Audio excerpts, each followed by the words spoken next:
cambio de sustancias alimenticias. Los peces de estas zonas suelen tener colores muy vistosos para disuadir a sus posibles cazadores, para poder camuflarse de sus enemigos o para atraer a los individuos de su misma especie. Casi todos tienen el cuerpo aplanado.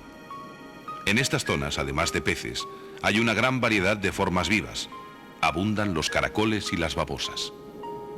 También hay gran cantidad de crustáceos como los cangrejos.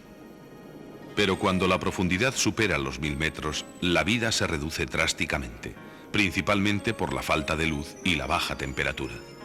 Normalmente los organismos de esta zona no van de caza, sino que esperan al acecho para ahorrar energía. Por eso muchos de ellos tienen la boca y el vientre muy grandes respecto al cuerpo. Este bajo metabolismo les permite vivir mucho tiempo. En estas zonas viven algunas estrellas y erizos de mar. También hay peces con formas espectaculares. El pulpo es uno de los mejores cazadores de las profundidades.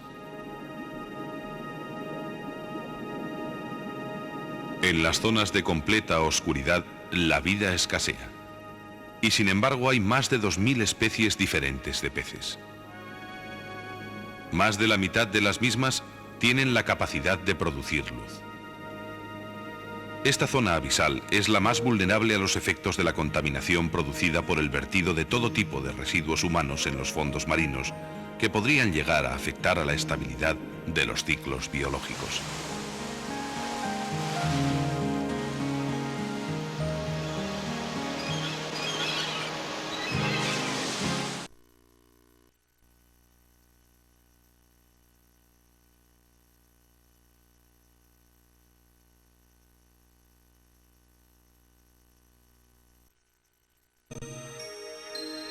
La Antártida es probablemente el lugar más desconocido y más difícil de explorar de todo el planeta.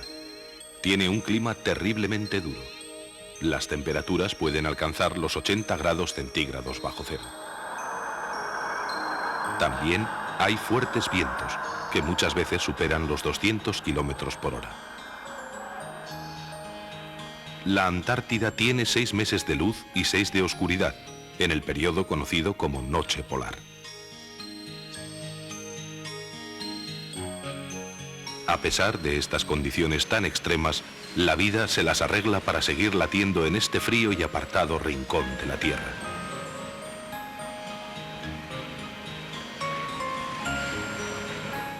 Este continente tiene una gran importancia para el conocimiento de la Tierra y en particular de su clima global. A pesar de su lejanía, cualquier alteración en el clima antártico probablemente influiría en los vientos saharianos, en las lluvias tropicales o en las corrientes del Golfo. Las diferencias entre el aire frío de los polos y el aire caliente del Ecuador son la causa básica de los vientos y estos, a su vez, determinan la distribución de las lluvias y, por tanto, el clima.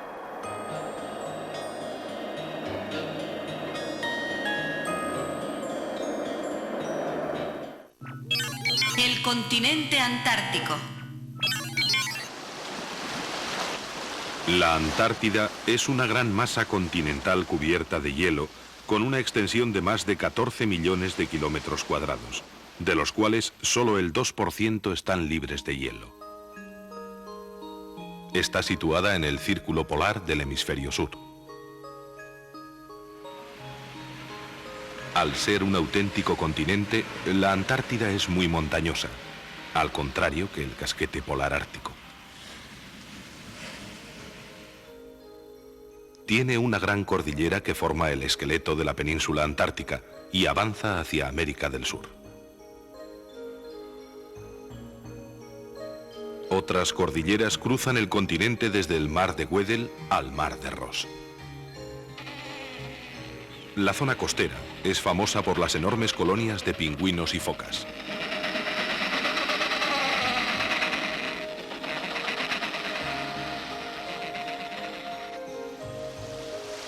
El océano Antártico es conocido por sus enormes ballenas. Este continente helado tiene un clima extremadamente frío y prácticamente no llueve. Hay vientos muy fuertes que han llegado a alcanzar los 226 kilómetros por hora. Sin duda, es la región más fría de la Tierra. La temperatura media anual en el Polo Sur es de unos 60 grados bajo cero. Las precipitaciones son en forma de nieve, pero disminuyen hacia el interior donde se hacen realmente escasas.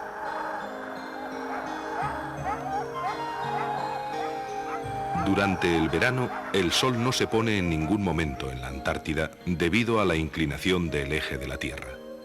En cambio, durante el invierno, el sol no sale jamás. En esta época, el frío se hace tan intenso que los mares circundantes se congelan en sus capas superficiales y el continente llega casi a doblar su extensión por los cinturones de hielo que se forman en sus costas. En verano, las temperaturas costeras suben hasta cerca de los 0 grados, mientras que en el interior oscilan en torno a los 30 grados bajo cero. Es por eso que las regiones costeras son comparativamente más ricas en plantas y animales. El 90% del agua dulce del planeta está encerrada aquí, formando un enorme casquete de hielo que llega a tener hasta 3 kilómetros de espesor. De este casquete parten unas gigantescas lenguas de hielo que se dirigen al mar o que se unen formando grandes plataformas. Dentro de esta capa de hielo se conserva un registro continuo de las condiciones atmosféricas del pasado, de los acontecimientos volcánicos más importantes e incluso de la lluvia de polvo cósmico. De los bordes del continente se desprenden enormes montañas de hielo o icebergs de hasta 300 metros de espesor, con más de las 3/4 partes de su gran mole bajo la superficie del agua. Los icebergs antárticos son planos en la parte superior y tienen lados escarpados. En cambio, los que proceden de Groenlandia son puntiagudos. Los icebergs antárticos son también más grandes y pueden alcanzar más de 16 kilómetros de longitud, lo que les convierte en auténticas islas flotantes.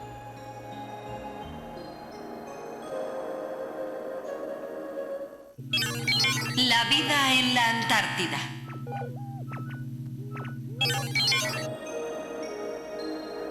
La dureza del clima antártico hace que la vida vegetal sea realmente escasa. Aunque existen algunos cientos de especies de plantas, la mayoría son musgos, líquenes y algas. No existen árboles. Debido a la pobreza de la vegetación, las especies animales tienen que buscar su alimento en el mar. Las aguas del océano Antártico son muy ricas en plancton, que sirve de alimento a pequeños invertebrados y a otros animales mayores. Uno de los componentes del plancton es una pequeña gambita de unos 3 centímetros de longitud. Se llama krill, palabra noruega que significa pez joven. En el verano antártico, el krill se reproduce en grandes cantidades.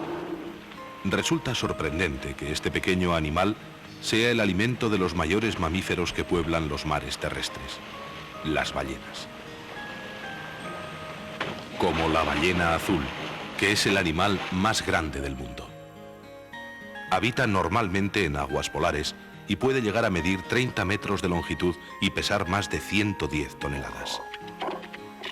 De entre los animales terrestres que habitan el continente helado, el elefante marino es uno de los más grandes.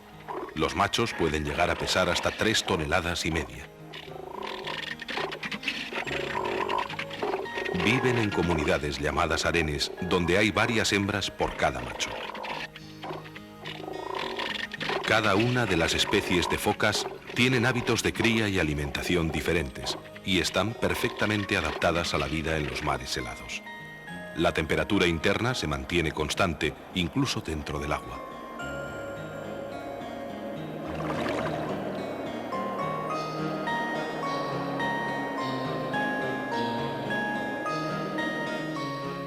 El símbolo indiscutible de la fauna antártica son los pingüinos, aunque no son las únicas aves que viven en la Antártida. Los pingüinos son aves que han perdido la capacidad de volar y se han adaptado a una vida de natación y buceo, gracias a sus formas aerodinámicas, al aislamiento que les proporcionan sus plumas sobre una espesa capa de grasa y a la transformación de sus alas en aletas.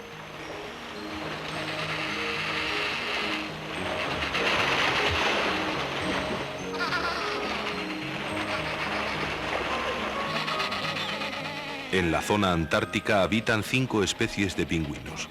El pingüino de Adelia es el más común. Vive en colonias que pueden tener varios millones de individuos.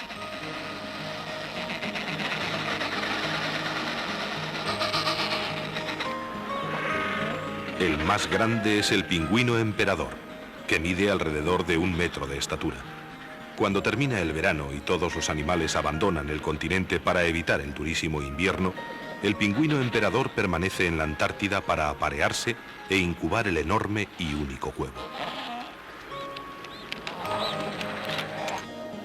El albatros es otra de las aves marinas características de las aguas antárticas, si bien se extiende hacia el norte, viviendo en mares templados e incluso tropicales.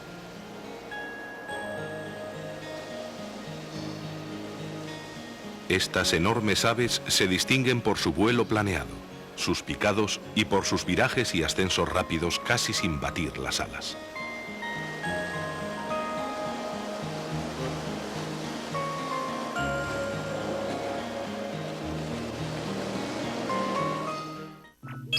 El hombre en la Antártida. El punto de partida para el moderno conocimiento científico y geográfico de esta región del planeta vino de la mano de 2 pioneros que a principios del siglo XX protagonizaron una encarnizada batalla por la conquista del Polo Sur. Un grupo era noruego, capitaneado por Roald Amundsen, y el otro grupo era británico. Las durísimas condiciones de la Antártida hicieron que la empresa pareciese imposible.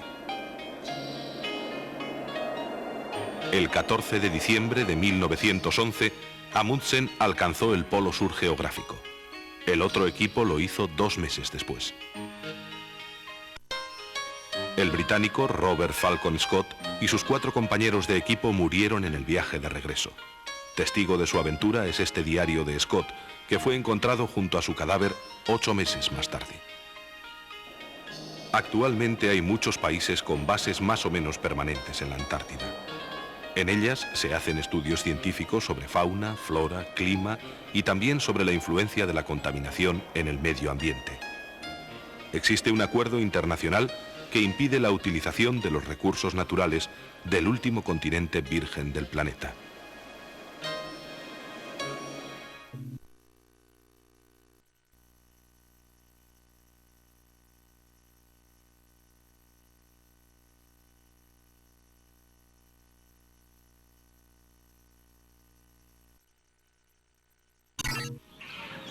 La Tierra presenta una gran diversidad de seres vivos, ambientes y paisajes.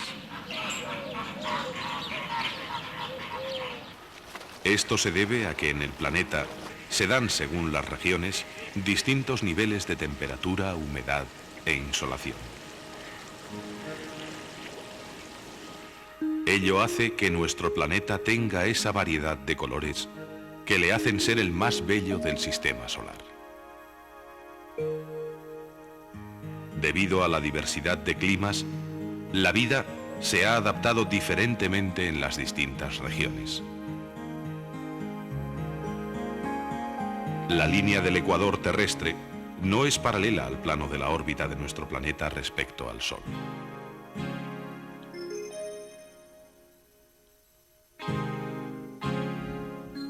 Es por ello que los rayos solares llegan con distinta inclinación en cada zona terrestre. La distinta cantidad de energía solar que se recibe es responsable de las distintas temperaturas, vientos y precipitaciones que configuran los distintos climas terrestres. Se considera que hay 5 grandes zonas climáticas en nuestro planeta. A ambos lados del ecuador, entre los trópicos de Cáncer, en el hemisferio norte, y el de Capricornio, en el hemisferio sur, se extienden las regiones tropicales. Hay 2 regiones templadas que se extienden desde las regiones tropicales hasta los polos.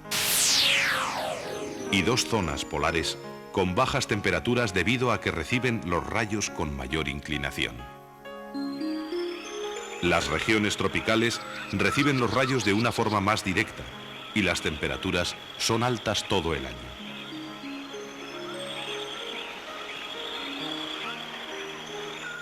Sin embargo, el régimen de lluvias varía bastante de unas regiones a otras y como consecuencia se dan ambientes muy diferentes y también diferentes formas de vida. Uno de los ecosistemas característicos de estas zonas es la selva tropical. Ninguna otra forma de vegetación es tan compleja ni alberga tan enorme variedad de animales.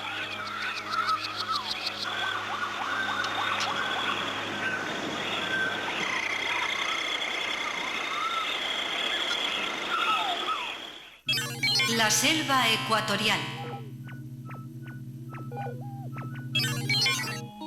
Las zonas ecuatoriales presentan circunstancias muy favorables para la vida, por lo que hay un gran desarrollo de la flora y de la fauna.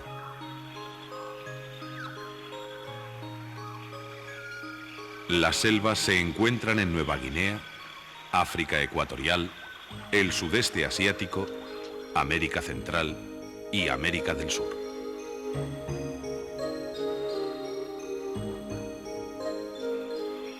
La mayor acumulación de selva ecuatorial se encuentra a lo largo de la cuenca del río Amazonas, que ocupa más de 6 millones de kilómetros cuadrados. En estas regiones, la temperatura de unos 25 grados centígrados es constante durante todo el año y no hay grandes diferencias térmicas entre el día y la noche. También el nivel de humedad es más o menos constante a lo largo de todo el año. Las lluvias son frecuentes y constantes, superiores a los 2.000 litros por metro cuadrado. Esto hace que los ríos de estas regiones sean muy caudalosos. El ejemplo más significativo es el del río Amazonas, que tiene unos 5.000 kilómetros de longitud y un caudal de 150.000 metros cúbicos por segundo. A su alrededor crece una inmensa masa selvática que abarca desde las Guayanas hasta las estribaciones de los Andes. Las lluvias lavan el suelo constantemente y lo hacen poco apropiado para la agricultura. En cambio, la vida vegetal salvaje es muy abundante. Los árboles de esta zona tienen unos 35 metros de altura, pero pueden alcanzar hasta 60 metros. También abundan los arbustos, helechos y las plantas trepadoras y epífitas que viven en ramas y troncos de otros árboles. El suelo está cubierto por una alfombra de hojas con hierbas y arbustos donde se descompone constantemente la materia orgánica animal y vegetal. Por encima se superponen pisos sucesivos de árboles de distintos tamaños. Las copas frondosas forman una gran cubierta y los troncos no suelen tener ramas. La cubierta de ramas de los árboles es tan densa que permite pasar muy poca luz al interior de la selva.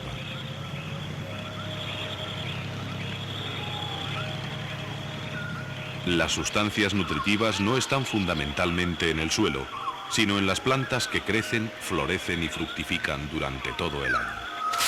Tan pronto como las hojas y frutos caen al suelo y se pudren, las raíces succionan de nuevo los minerales liberados. Se necesita humedad y luz suficiente para que una planta crezca. De los miles de semillas que desprende cada árbol, solo unas pocas llegan a desarrollarse, como este brote de caoba.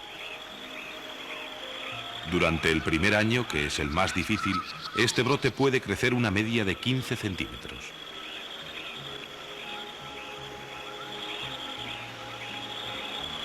Los animales disponen de muy distintos hábitats. Algunos no bajan casi nunca de los árboles. Otros muchos viven en el suelo.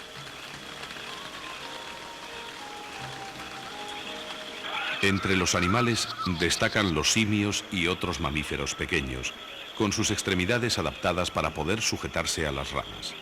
Los monos del continente americano tienen una cola prensil, que utilizan para sujetarse como si fuera una quinta pata. Pero sin duda la mayor variedad animal la constituyen los insectos. Y en segundo lugar, las aves, que en estas regiones adoptan espectaculares coloridos. En las zonas pantanosas de la selva viven numerosos anfibios y reptiles. Sin embargo, los mamíferos no son muy abundantes.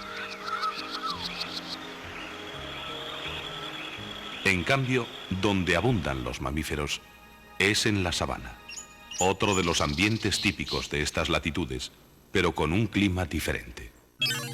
La sabana tropical.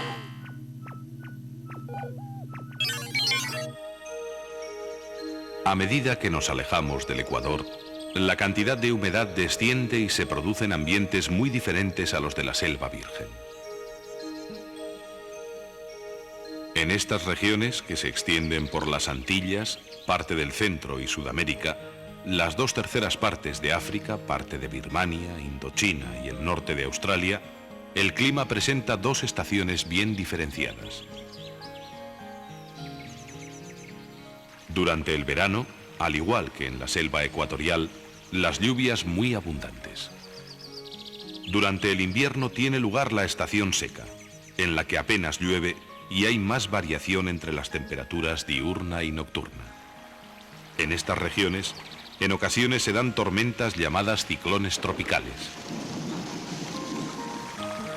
Los ríos reflejan la estacionalidad de las precipitaciones, con épocas de fuerte caudal y otras de sequía.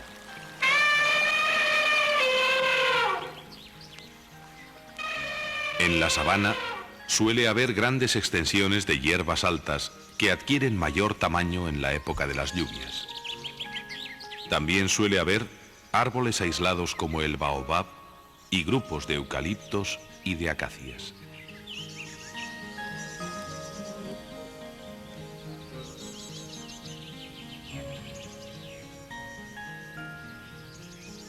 El baobab nunca tiene mucha altura ni frondosidad, pero su tronco es muy corpulento.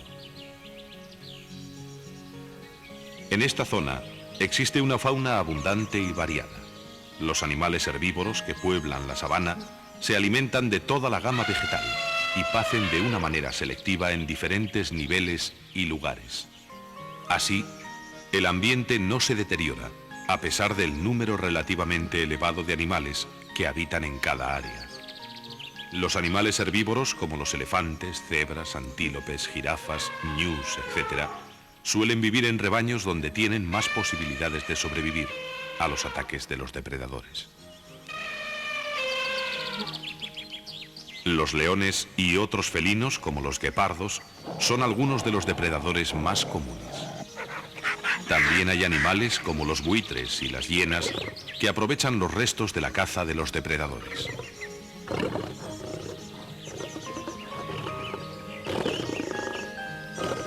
En la sabana también suele haber gigantescas comunidades de insectos, como es el caso de las termitas. Los desiertos.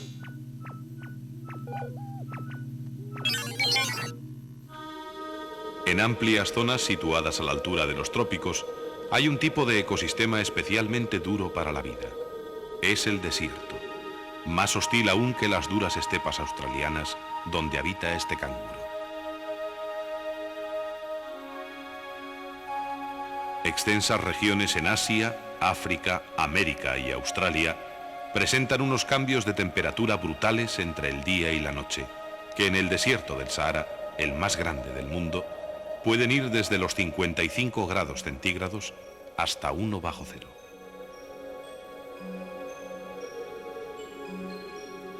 En estas zonas hay fuertes tormentas de viento y de arena, pero pocas lluvias. En una zona de Chile pasaron 14 años sin ninguna lluvia. Sin humedad, las plantas apenas pueden desarrollarse y la vida animal es escasa. Las plantas que viven en estas condiciones tienen hojas pequeñas, con capas externas gruesas para evitar la pérdida de agua. Completan su ciclo vital en las escasas épocas de lluvia. Algunos de los animales que sobreviven en estas condiciones extremas son los reptiles, arañas y escorpiones. También hay mamíferos, como los camellos, que están acostumbrados a las condiciones extremas de los desiertos, que pueden perder hasta un 25% de su peso en agua sin riesgo de su vida y constituyen el mejor transporte para el hombre del desierto.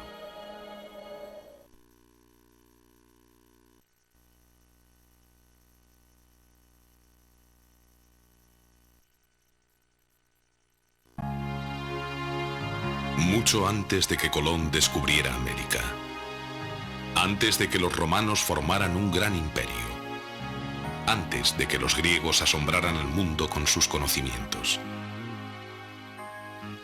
Hace 4.600 años, cuando se construía la primera pirámide de Egipto, unas diminutas semillas de pino germinaron en una ladera montañosa de California.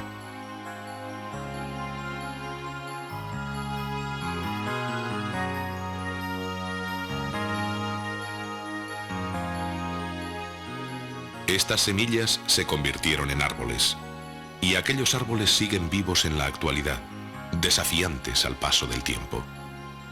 Ellos son sin duda los seres vivos más viejos del planeta Tierra.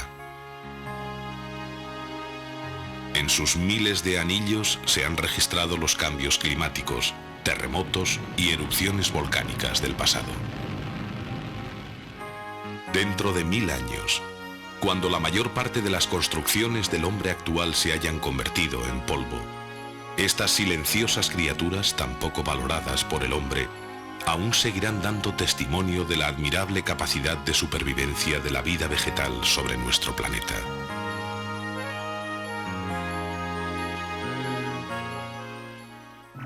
Los bosques. Hace unos 300 millones de años, durante el período carbonífero, los bosques cubrían prácticamente toda la superficie del planeta y los insectos reinaban en tierra firme, alcanzando en algunos casos tamaños gigantescos.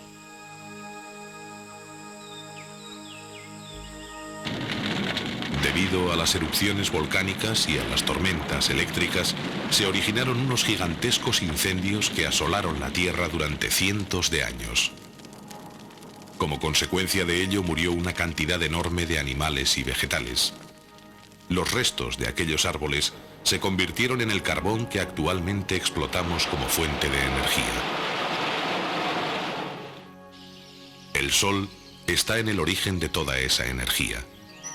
La luz solar es captada por las plantas y éstas, mediante la fotosíntesis, fabrican alimento orgánico. A su vez, los animales obtienen energía comiendo plantas. Otros organismos lo hacen alimentándose de los productos en descomposición.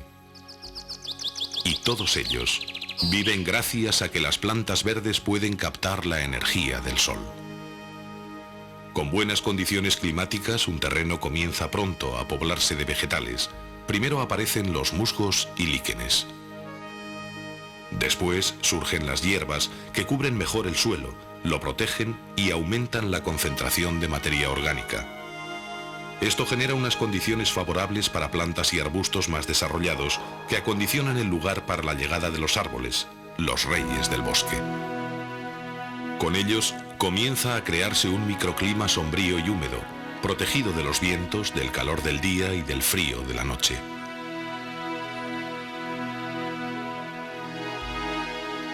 En condiciones normales, con climas no excesivamente rigurosos y sin la intervención del hombre, el bosque es la etapa final a la que tiende la vegetación. Y es capaz de mantenerse estable indefinidamente porque está en equilibrio con el medio que ocupa. El principal factor que condiciona la estructura, el crecimiento y la permanencia de un bosque es la luz, imprescindible para el crecimiento vegetal. En la lucha por conseguir captar más luz, las plantas han desarrollado a lo largo de miles de millones de años sorprendentes adaptaciones, adquiriendo diferentes tamaños y formas. Algunas viven a elevada altura, en los huecos de los árboles. De esta forma, consiguen captar más luz solar y aprovechar el agua y las sales acumuladas en las grietas y hendiduras.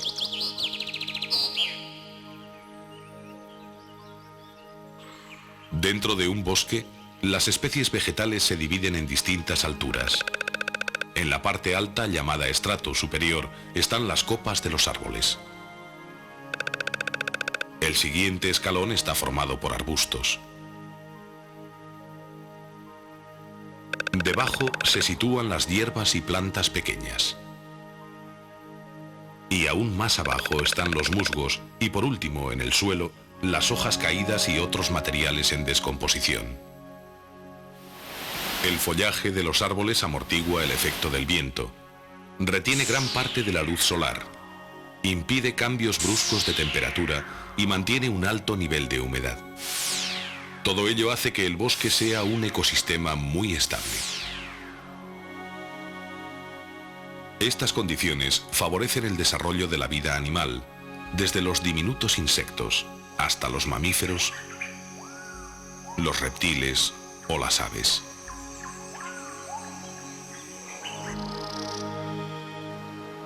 La mayoría de los animales se alimentan de vegetales. Unos pocos se alimentan de otros animales. Y algunos de cadáveres en descomposición.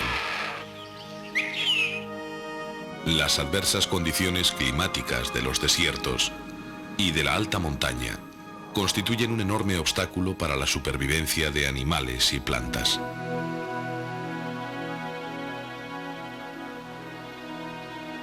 En los bosques, la supervivencia depende de la competencia con otras especies, es decir, de no ser devorado por otro animal, de captar más luz que el vecino, en el caso de las plantas, o bien de encontrar cobijo adecuado para proteger a las crías.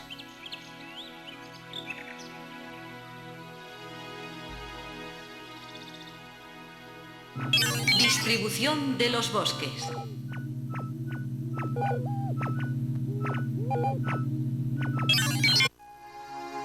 Los bosques se desarrollan en lugares donde las condiciones climáticas no son demasiado extremas. No existen bosques en las regiones polares, ya que el frío es demasiado intenso, y tampoco en los desiertos, porque no hay suficiente agua. Aunque todos tienen características comunes, existen diferencias entre los bosques del planeta. En el extremo norte del globo se encuentra la taiga, que en ruso significa bosque oscuro y misterioso. En estas zonas el clima es frío y húmedo. La mayor parte de los árboles son coníferas que no pierden sus hojas en todo el año.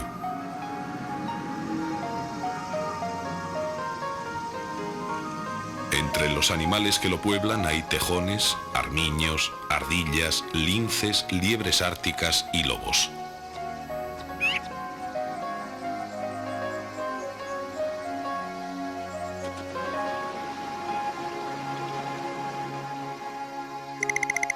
El bosque templado se extiende por la mayor parte de Europa, el este de los Estados Unidos y de Asia, Chile, Tasmania y Nueva Zelanda.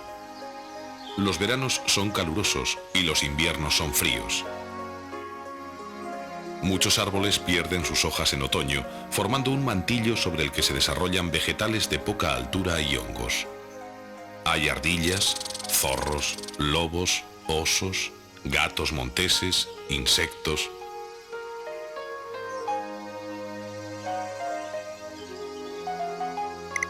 Los bosques tropicales, es decir, las selvas, son abundantes en la cuenca del Amazonas, en África ecuatorial y en el sudeste asiático. Durante todo el año tienen lluvias frecuentes y temperaturas elevadas, y una abundante luminosidad en el estrato superior. Cerca del Ecuador, la selva permanece sin variaciones desde hace decenas de millones de años. Esta estabilidad es la causa de la mayor concentración y variedad de vida vegetal y animal del planeta. Sin embargo, la mayoría de la vida animal de la selva vive en la zona frondosa cerca de la copa de los árboles, a 40 o 50 metros sobre el suelo. Hoy día la actividad humana está haciendo desaparecer vertiginosamente las selvas tropicales en todo el planeta.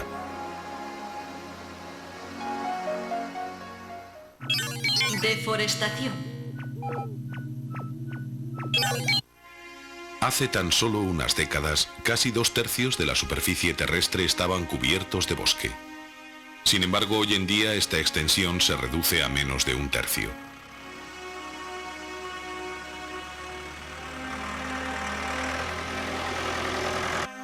La mayor parte de los bosques tropicales se encuentra en la zona tropical, pero ya ha desaparecido el 85% de las selvas africanas, el 70% de las asiáticas y el 50% de las americanas. Cada año desaparece una extensión de selva comparable a Austria.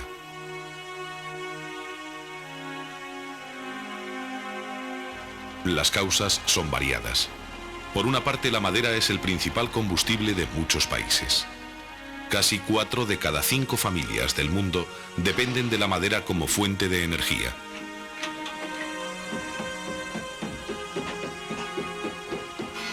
La madera se utiliza en cantidades enormes en la industria del mueble y en la fabricación de papel. Sin embargo, las principales causas de la deforestación son la agricultura y la ganadería. De hecho, más de la mitad de los bosques tropicales se eliminan para este tipo de explotaciones que, debido a la pobreza del suelo, ofrecen un escaso rendimiento.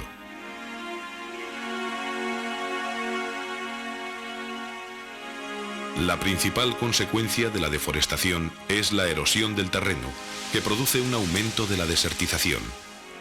Así, el planeta pierde todos los años de 10 a 20 millones de hectáreas de terreno fértil. En algunos países de África, el desierto avanza 15 metros diarios. Por otro lado, la deforestación de las cuencas de los ríos provoca un aumento de las inundaciones. Al mismo tiempo que se talan los árboles, también va desapareciendo una de las más importantes reservas de vida vegetal y animal del planeta.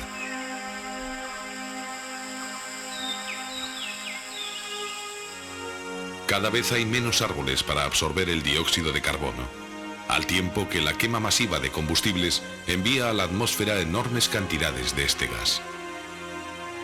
Esta doble circunstancia puede originar un cambio importante en el clima global del planeta.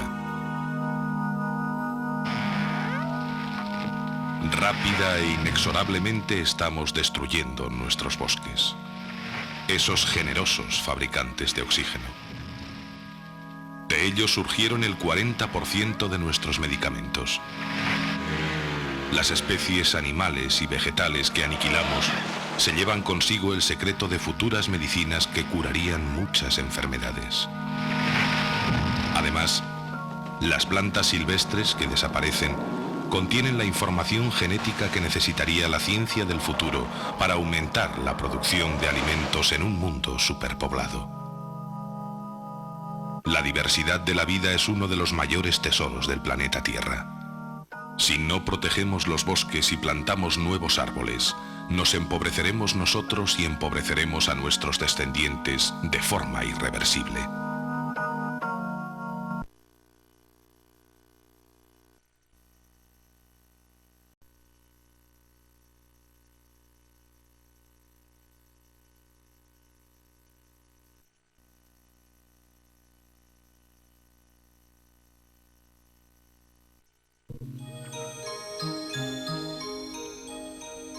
El reino vegetal es ese mundo enorme y silencioso que abarca desde seres microscópicos hasta los grandes árboles de 100 metros de altura y más de 2000 toneladas de peso. Si desaparecieran las plantas del planeta, los animales y toda la humanidad morirían de hambre en poco tiempo, ya que todos comen plantas u otros animales que han comido plantas. La clorofila es la sustancia que les da el color verde y es responsable de la fotosíntesis, gracias a la cual las plantas producen el tejido orgánico que alimenta el planeta. Las plantas utilizan la luz solar para la formación de tejidos y para romper la molécula de agua, capturando el anhídrido carbónico del aire y liberando a la atmósfera el oxígeno que respiramos. Los vegetales del planeta liberan a la atmósfera como mínimo 10.000 toneladas de oxígeno cada segundo. Las primeras plantas. El mar es un medio muy estable. y allí aparecieron los primeros organismos vivos. Estos se alimentaban de la materia orgánica que había en el agua, hasta que cientos de millones de años después, el alimento comenzó a escasear. Entonces algunos de ellos empezaron a utilizar la energía del sol para fabricar compuestos orgánicos. Estos primeros vegetales eran unas algas unicelulares, tan sencillas que se reproducían simplemente dividiéndose en dos. A partir de este grupo primitivo, se fueron diversificando en multitud de formas. Algunos de estos organismos unicelulares todavía existen aislados, otros viven en colonias. También existen algas pluricelulares. Las células de estas algas son todas iguales y no forman tejidos diferentes. El agua transporta el alimento y llega a todas las células. Desde que existe vida en la Tierra, el 75% del tiempo quedó confinada a las aguas y toda la tierra firme era un desierto sin vida. Algunas algas vivían en la costa. Allí había más luz y más dióxido de carbono. Hoy día viven muchas especies de algas en los mares cálidos, como estas algas rojas que han dado nombre al Mar Rojo.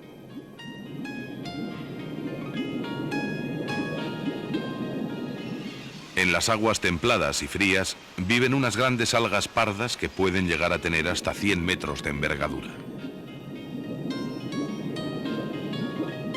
El grupo más amplio y diversificado lo forman las algas verdes. Estas viven en las aguas superficiales, tanto dulces como marinas. A partir de las algas se desarrollaron las plantas terrestres superiores hace unos 500 millones de años.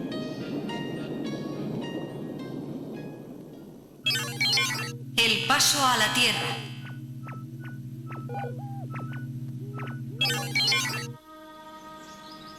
Para que las plantas pudieran vivir en el medio terrestre, necesitaban desarrollar una serie de dispositivos para distribuir los alimentos por todo el vegetal y también para transportar sus células sexuales.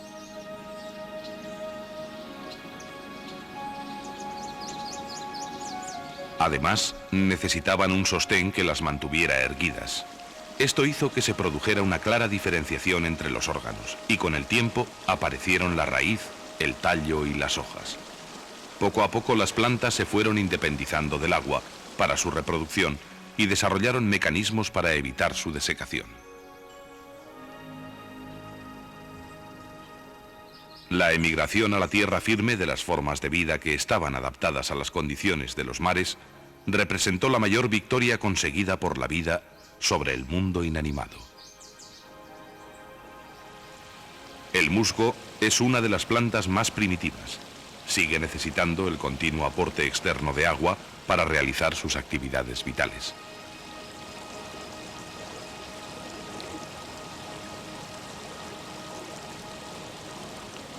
Sus células sexuales tienen un tamaño muy pequeño y son nadadoras. Por eso necesitan las zonas húmedas para reproducirse.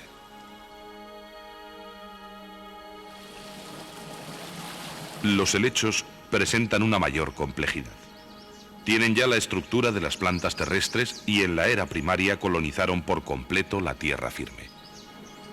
Su sistema vascular les permite transportar las sales minerales y el agua desde el suelo hasta las hojas donde se realizará la fotosíntesis. Los helechos tienen tejidos de sostén que mantienen a la planta erguida y sus células tienen una pared de celulosa que las hace más rígidas. Hace unos 370 millones de años ocupaban toda la tierra firme del planeta. Medían entre 10 y 15 metros de altura. Sus restos contribuyeron a la formación de los yacimientos de carbón y de petróleo que hoy utilizamos como combustibles. Los helechos, como todas las plantas primitivas, tienen un complejo sistema de reproducción en el que intervienen ciclos sexuales y asexuales. Los helechos producen esporas en la parte de abajo de sus hojas. La producción y liberación de estas esporas puede variar según las especies. Algunas forman unas cápsulas desde las que catapultan las esporas.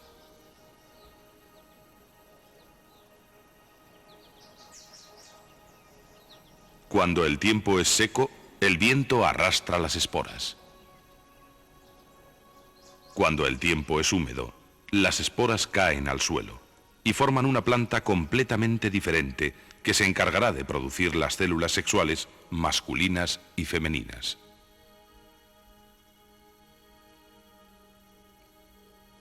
Tras la fecundación, surgirá un nuevo individuo que poco a poco irá creciendo y se convertirá en un hermoso helecho.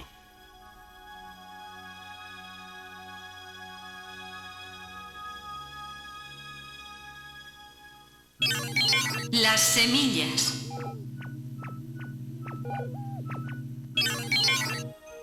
Un paso más en la complejidad de las plantas lo constituyen aquellas que tienen semillas, las llamadas espermatofitas. A este grupo pertenecen las coníferas, como los pinos o los abetos. En ellas, las células sexuales no necesitan agua para ponerse en contacto y crean semillas que, una vez en tierra, germinan y dan lugar a un nuevo individuo de esa especie en un proceso que dura varios años. Hoy en día, aproximadamente un tercio de los bosques de la Tierra están compuestos de este tipo de plantas. A este grupo pertenece el ser vivo más grande de nuestro planeta, la secuoya, que puede superar los 100 metros. La evolución de los vegetales culminó con las plantas con flores. Las flores son el órgano reproductor de las plantas superiores. Los insectos se sienten atraídos por ellas y transportan el polen. Las flores, una vez fecundadas, pueden desarrollar envolturas carnosas alrededor de la semilla. Son los frutos. Muchos animales comen esos frutos y las semillas suelen acabar de nuevo en el suelo. Para que se produzca la fecundación, las flores necesitan la ayuda de los insectos y por eso muchas veces suelen tener colores muy atractivos. Por su color y su olor, las flores atraen a los insectos y estos transportan el polen desde los órganos masculinos hasta los femeninos, donde tiene lugar la fecundación.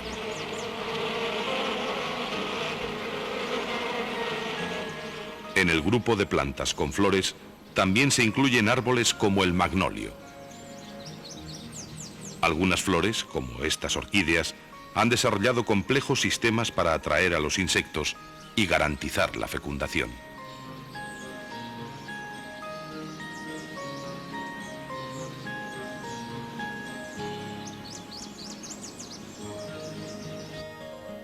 Otras plantas siguen dependiendo del viento para la polinización, como en el caso del trigo, la cebada o las hierbas que pueblan las sabanas africanas. Las plantas con flores son los vegetales más diversos y evolucionados que existen. Se han extendido por todo el planeta. Sobreviven incluso en los adversos climas desérticos, demostrando su poca dependencia del agua de la que salieron hace muchos millones de años.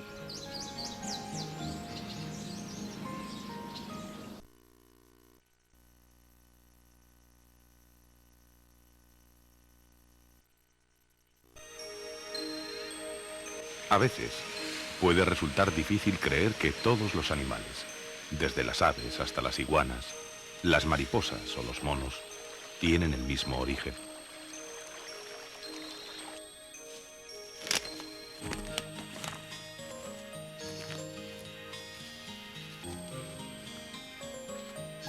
Puede resultar difícil creer que todos estos animales proceden de aquellas primeras células que vivieron hace miles de millones de años en los mares de la Tierra primitiva.